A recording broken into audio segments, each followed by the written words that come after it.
it kind of brings me to my final question for you, Alisdair. Talking around the Omniverse and 5x.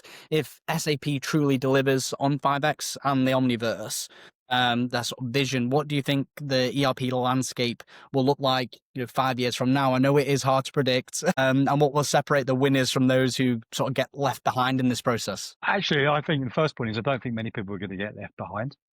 Okay. I did an interview about 3 years ago for a magazine where I talked about the fact that exponentially AI would, as a tool, become more prevalent in the implementation space. And the more the SIs invested in AI tooling and automation, the greater the take up to S4 would be. And I still stand behind that. And I still believe that the investment by the SIs in terms of sort of like transformation tooling is pretty poor. It beggars belief why so many data migrations are an absolute clusterfuck. It's just unbelievable. But it's the usual suspects, isn't it?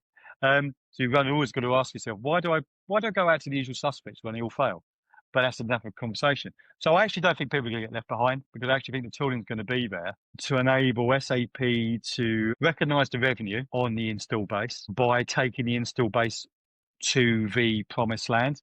And so like that promised land by 2030 will be a totally different flavor of S4. It'd be sort of like a composable agentic ERP solution, totally carved up around that line of business piece. So it will be embedded in the suite, but the ease of getting there will be totally different. It's going to be a very AI enabled process. In the same way as we said that massive productivity gains by SAP's finance organization by adopting Joule.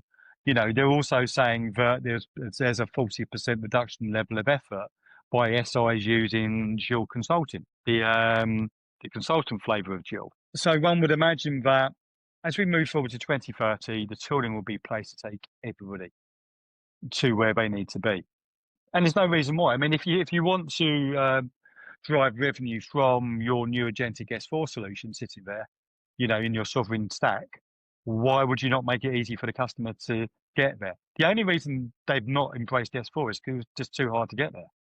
Yeah. Too many barriers. Make it easy. It's simple. Make it easy for the customer. They will buy it by the bucket loads. There's nothing wrong with SAP as a product. It's just getting there and being able to embed and sustain the change. Walk me enables you to embed and sustain the change now.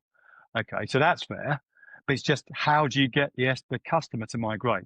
So we're going to see slicker migrations going forward.